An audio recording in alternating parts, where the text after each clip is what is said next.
Hello friends, जैसा कि आपको पता है कि आर.एस. भाट जी की मैं आरटीआई मांग रही थी और उन्होंने मेरे को डराया, धमकाया, जान से मारने की धमकी दी है, मेरे पीछे गुंडे लगा दिए हैं।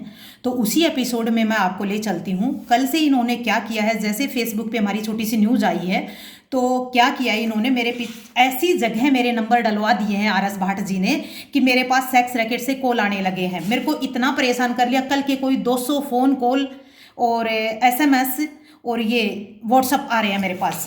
और ये सारी चीज़ें मैंने इन्फॉर्म एसीपी, डीसीपी और सीपी मैंने सबको किया है, सच्चो सर को किया है। सच्चो सर को फ़ोन किया तो सच्चो सर कहते हैं कि मैडम ये मेरा मामला नहीं है, मैं कुछ नहीं कर सकता है, हमें बख्शो आप।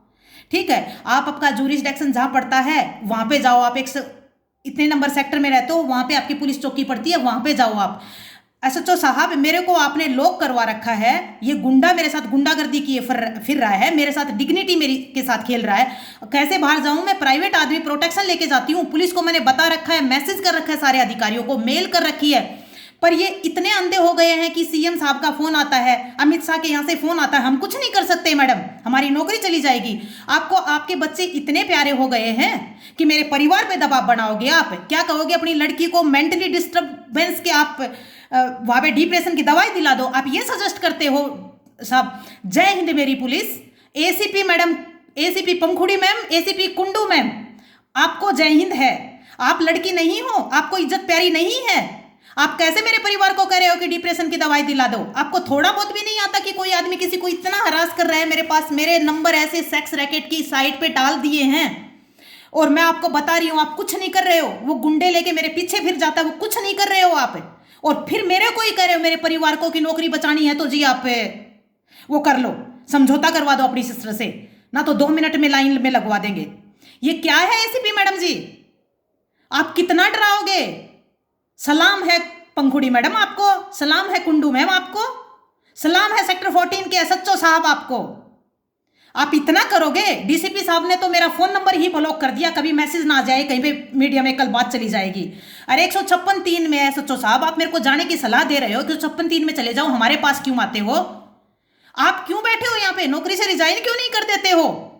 इसीलिए आज आप सबसे रिक्वेस्ट है मेरी, ये पुलिस को कहता है कि बोटी बोटी कटवा के ऐसी जगह डलवा दूंगा कि परिवार को मिलनी मुश्किल हो जाएगी। आप मेरी डिग्निटी के साथ ऐसा खेलोगे क्या, जिसमें पुलिस ये कह रही है कि सीएम साहब का आदमी हाथ जोड़ते हमारी नौकरी बचा लो? तुम तो साइड में हाथ जोड़ के खड़े हो गए मेरे सामने कि मैडम मेरी नौकरी बचा ले। अब मेरे को कौन बचाएगा? Who is the responsible for my life? इसीलिए मैं आम जनता से रिक्वेस्ट करती हूँ, जब एज ए एडवोकेट होके मेरे साथ इतना हरास किया जा रहा है तो आम लड़की के साथ क्या नहीं किया जा रहा होगा। आज मुझे समझ आता है कि पूरा गुड़गांव डीटीपी आर.एस. भाट से क्यों डरता है, क्यों टेरर खाता है। इसलिए खाता है क्योंकि किसी की बहन बेटियों को भी आर.एस. भाट नहीं छोड़ता है, जिसमें पुलिस कुछ नहीं करती है। पुलिस भी बहन बेटियों की इज्जत को दांव पे लगा के खड़ी हो जाती है। पुलिस को सिर्फ मोटी वर्चुअल कमाई से मतलब है, मोटे अधिकारियों को प्रोटेक्ट करने से मतलब है, और पुलिस कुछ नहीं करती। 100% कायम रहूंगी मेरे बयान पे। आपने मेरे साथ किया है, आप मेरा कोई टेस्ट भी करवा सकते हो, इन्होंने इतना हरास कर रखा है। इसीलिए आम जनता से मेरी रिक्वेस्ट है, please support me and come with me, I need your support. यदि आप करोगे तो हमने 1.5 महीने में इसका इतना डिमोलिशन की कार्यवाही को रोक दिया है। ऐसा हुआ तो गुंडागर्दी को बिल्कुल खत्म करेंगे। आज यदि आप साथ नहीं आए तो देखना मेरे जैसी कितनी लड़कियों को ये सब फेस करना पड़ेगा। अरे लड़कियां तो इतनी होती हैं, मैंने तो पुलिस में जॉब की है, एडवोकेट हूं, समाज को देखती हूं तो समझ जाती हूं चीजों को। एक कॉमन सी लड़की जो घर से बाहर नहीं निकलती है, उन लड़कियों के साथ, परिवारों के साथ आप क्या करते होगे? इसलिए हाथ जोड़ के रिक्वेस्ट है मेरी सारी जनता से, please support with me. Bye bye.